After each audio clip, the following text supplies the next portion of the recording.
Hello, everyone. Welcome to Lip Service, a podcast of our coming out stories. I am your host, Pam Myers, and I am here today with Freddie Q. Welcome, Freddie. Thanks so much for joining. Thank you for having me, and happy Pride. Happy Pride. Yes. Thanks for coming on and sharing your coming out story with our listeners. I really appreciate it. Great. So, how now you currently live in Santa Fe, I do. and where were you living when you came out, and how old were you? Tell us your. Well, I'm from Hoboken, New Jersey. I love Hope. Yep, Frank Sinatra town. Uh, And I mean, officially, I came out when I was, I don't know, let's see, 20, 28, I think. okay. But kind of unofficially, I'm pretty sure I was out, from, first day of my life. Yeah, there was really no hiding it. So, Uh-huh. um, but yeah, Yeah. that's it. Yeah. And how did your journey happen for you? You were in your 20s when you realized it, and then how was that? What were you feeling at the time? No, I always knew. Oh, I didn't have the terminology for it, mhm, but I knew I was different from the other kids. mhm. I knew there was just as many different interests. I wasn't into sports. I was into playing jump rope with the girls on the block and double dutch and hopscotch and yeah, I just knew, and I do remember always wanting to be around the older boys, which were primarily my brother's friends, because my brother was 3.5 years older than me. Mhm. And when my parents' friends would come, like for a Saturday night for a visit, I mean, I just like kind of like, gravitated toward like the husbands, and Mhm. I, there was of course nothing sexual in me at that point, but just knew Right. I preferred to be around men Yeah. than women. We did used to go to like a swim club in Paramus, New Jersey. So I was probably 4 years old. Wow. And apparently one day, my mother and father couldn't find me. So they sent my older brother looking for me. And he happened to find me in the men's locker room and shower, standing in the shower with buck naked and looking at all these naked, men. And I figured, well, they're naked. I should take my bathing suit off too. And he found me in there and he just like grabbed me, says, "Let's go." So yeah. I just yeah, I always knew. Oh, funny. And what did how old were you, or how did you come out to your parents? And So I had no intention of coming out to my parents. I mhm, mean, I am from a Sicilian Italian American family. mhm. Throw a Roman Catholic on top of that, and it's like, wow, Oh, right. yeah, we don't exist in that culture. Mhm. And so, really, what happened was medical necessity dictated me coming out to my mother first. Mm. Around, yeah, I was 28 and I contracted chronic hepatitis B. Oh, wow. And I spent 2 weeks in the hospital in quarantine. Um, and although I didn't know I was in quarantine, and I was told that it was basically 50-50 whether I would survive. Wow. And so if I was told that, I'm pretty sure my parents were told that. Right. And subsequently, after the fact, a few months later, one of the infectious disease doctors told me, he said that I was a miracle, that I should not be sitting in front of him because he has never, at that point in his career, seen anyone where enzyme numbers were as high as mine who survived. Wow. Yeah. So when I got out of the hospital, I started hearing from a friend that, your mother's been calling and asking around if you're gay. And so I kind of found out she was a teacher, and she told the school nurse that I had hepatitis B, and that school nurse deemed it appropriate to tell my mother that it's called the gay strain. Yeah, yeah, yeah. So, I guess no ethics whatsoever. Oh, wow. Um, so I knew I basically had really no choice. But my fear was, of course, being thrown out of the family and thrown out of the house. Mm-hmm. And then I realized, yeah, you're not 15, you're 28. And unless she forcibly removes you with the cops, where are you going to go? Right. So, I Right. mean, in Italian culture, basically, you get, they buy like one apartment building and the whole family lives there. So I did have a separate apartment upstairs with my parents, but and I paid them rent. I mean, Mm-hmm. even years later when I actually owned the house, I still paid them rent, my mother rent. But I thought, listen, just you got to work through that fear. Yeah. And that's what I think most straight people don't realize. They don't have to go through the fear of being rejected by their family and thrown out on the street. Mm-hmm. Now, I did not have to go through that, but that fear was still there. Right. Right. So I did. I sat down with my mom, and it did not go well. Mm. I actually could not get the words out. And then she looked at me and she said, "Are you gay?" And I really just broke down crying, and I said yes. To which she let out a loud "Oh my God!" and reached for her rosary beads. So Mm. that's what I was up against, right? Yes. And she said, well, I guess it's really okay as long, you can probably figure out what she said, Mm. as long as you don't act out on it, right? Mm. Right. So I looked at her and I said, "So are you saying that you would prefer that I live a life of loneliness than spend it with a man that I happen to love?" And she looked me dead in the eye and she said, "Yes." Wow. That tore my heart apart. It did. Yeah. Mm. And Mm. then she said, now my mom was born in Brooklyn, New York in 1928. Mm-hmm. Her father's family was from Greenwich Village, actually, from the West Village. And the family house was right smack at the intersection of Jane Street and Greenwich Avenue, Yeah. which ironically, decades later, the LGBT community center was right around the corner, right? And I used to go there all the time. And she told me in that coming out conversation, when I was a little girl and I'd go to my Aunt Rose's house for Sunday dinner, I would see those type of people walking around. Now, being the good, little queen, that I was, or the potentially vicious, nasty queen that I could be, I couldn't resist. And I looked at her and I said, "Now, isn't that ironic?" And she said, "What?" I said, "That you would grow up and give birth to one of those type of people." I couldn't resist. Not one word from her, but the look said it all. I mean, all my life up to that point, I was used to getting her stink eye, Mm-hmm. but it was a little different that time. I could see the recognition on her face saying to me, she knew I was right and she had nothing to say to that. Okay. Yeah. So she basically, ordered me not to tell my father or anyone else in the family. I didn't think my father would ever have a problem. My father was, born in Hoboken to Sicilian immigrant parents. Mm-hmm. Um, my father was just pretty easy, easygoing. Yeah.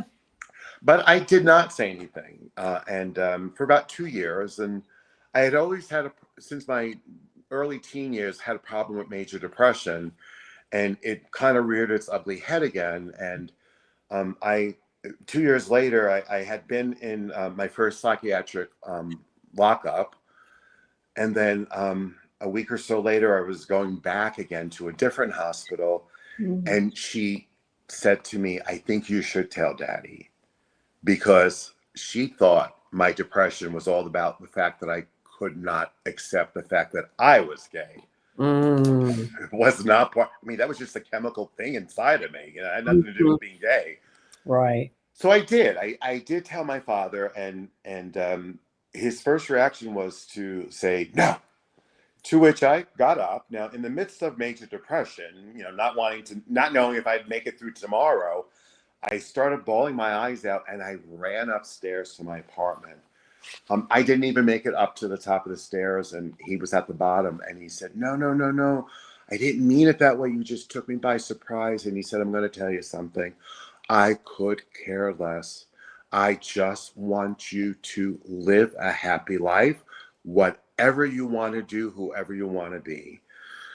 And Wow. then he told me something that just floored me. He said, "I wouldn't trade one of you for 100 of my brother, you know." Hmm. Yeah, because there was no love lost there with him and my brother. But and that was the moment that I knew, one of the moments that I knew that he truly unconditionally accepted me.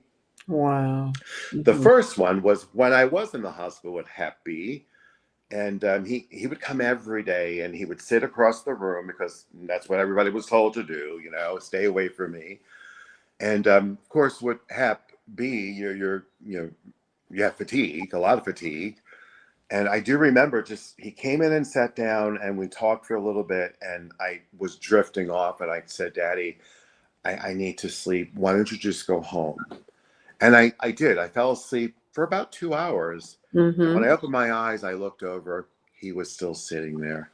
Mm. And I knew it was like this man really cherished me, you know? Mm. And I think he was really scared that he would lose me. Right. So that's basically the coming out story. I mean, everybody else knew outside the family, all my friends and everything. You know, I could never hide it. I didn't even have to say anything. They just, I think they kind of assumed, you know? Yeah. Yeah. Um, Hmm.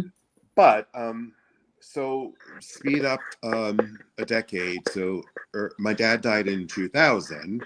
Sorry. And thanks. Yeah, it was sudden. You know, I actually found him Oh. in his bed. Yeah. Oh. Wow. 2 hours after I had spoken to him, you know, and joked around with him. Oh. And actually, I really consider it one of the greatest honors in my life to Okay. somehow be astral on an astral plane, be chosen to be the one to discover him. Okay. Biggest shock of my life, still to this day. But so a few years after that, I was watching television one evening with my mother before I went up to my apartment, and she turned to me and she said, "You know, if you want to date a man and bring him home, I'll cook him dinner and meet him."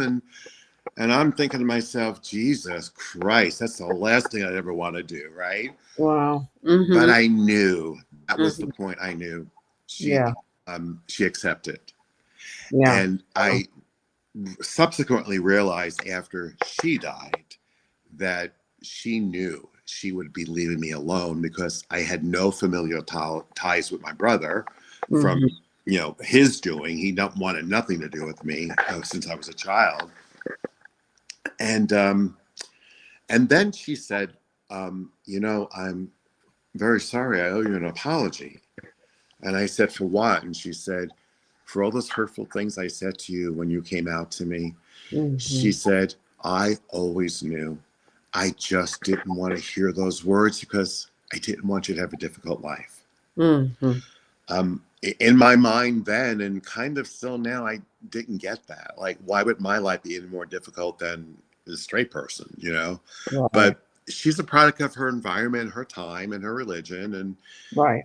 gays were, very much in the closet in society. So, Yes. Yeah. but it meant a lot to me when that she offered me that apology, you know? Yeah. I So, imagine. Yeah. yeah, yeah. And, so when she was turning 80, I decided to throw her a big 80th birthday gala. And that's what I called it.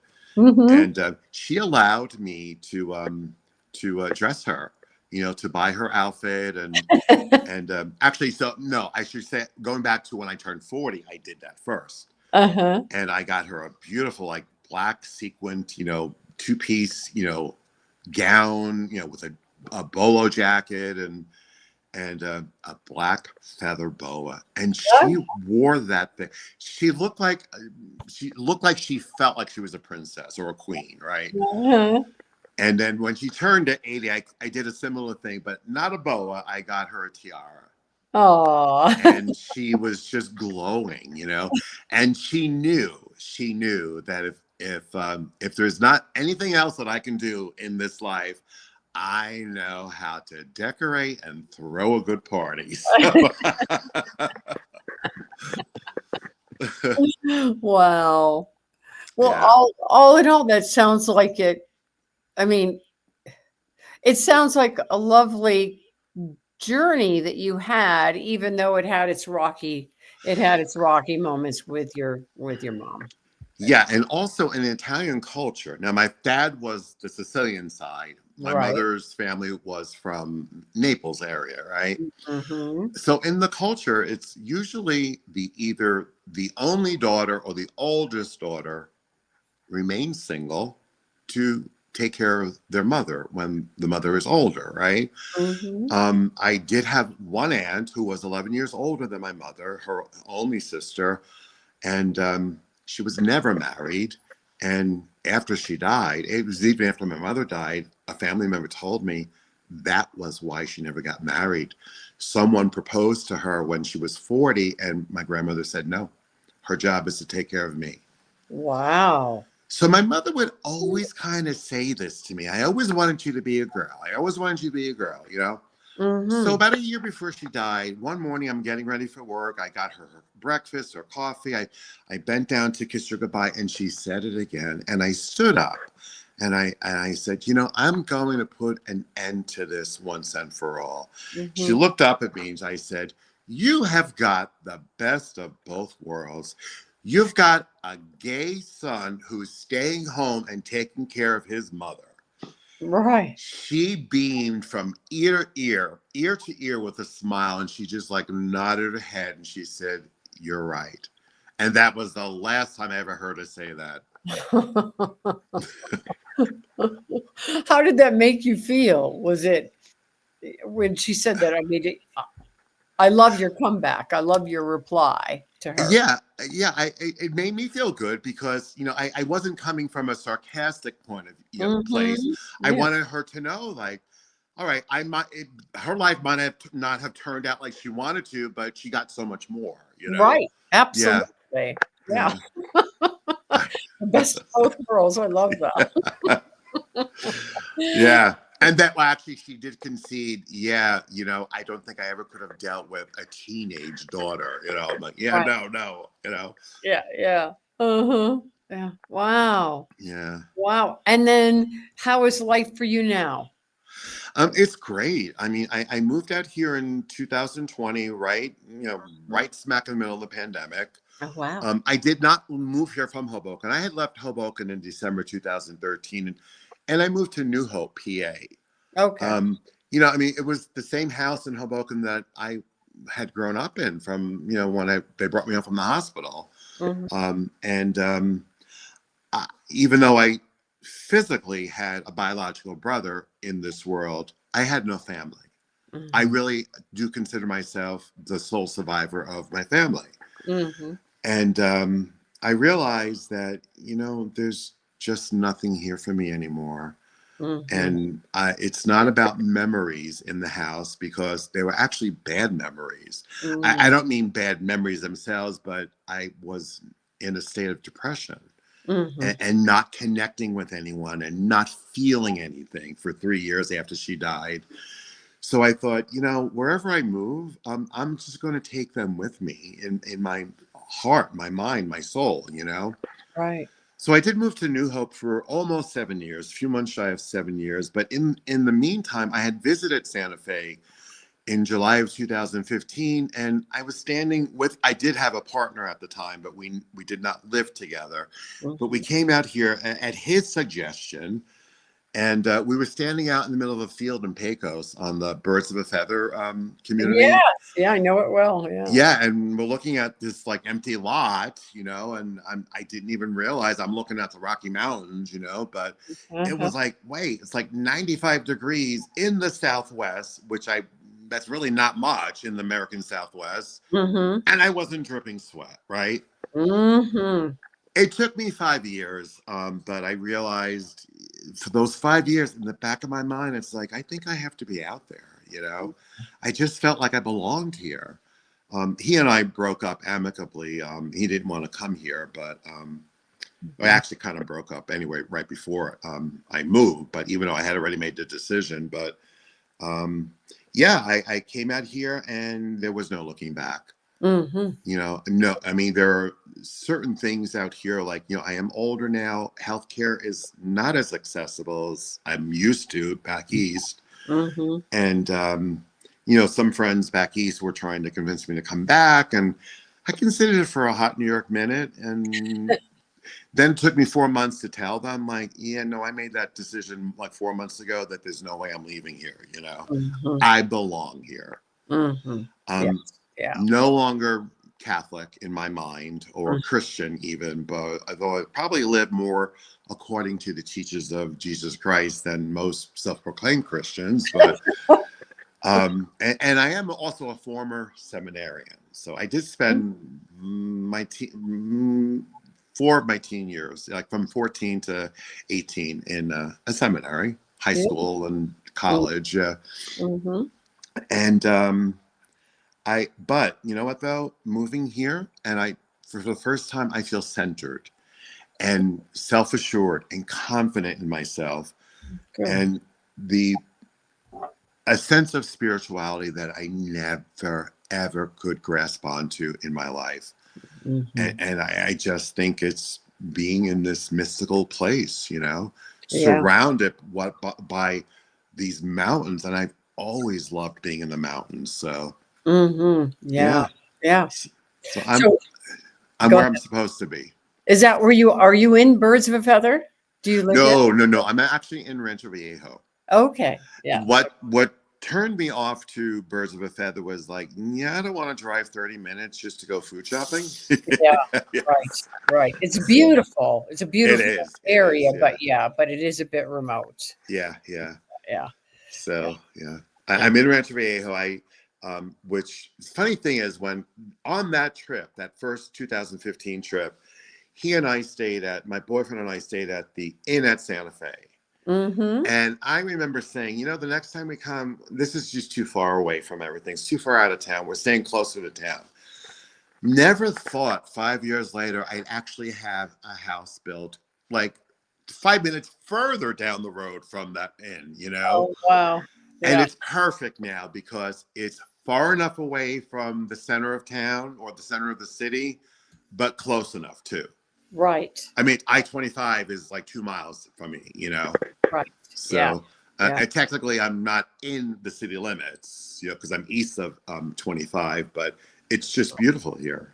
Yes, it is beautiful there. Yeah, I agree. Yeah. Well, thank you so much for taking the time to come on and share your coming out story. It's so important, I think, and it's so exciting to be able to share these stories anytime, but now particularly during Pride Month. It's I, particularly valuable. absolutely. Yeah. Yeah. So thank you so much, Freddie. I Well, wish you thank a you, happy Pam. Pride. Thank you, and the same to you and to everyone else listening. Happy Pride. Happy Pride. Yes. Thank you so much. Keep Okay, listening and please share the podcast. I will do, definitely. Thank you.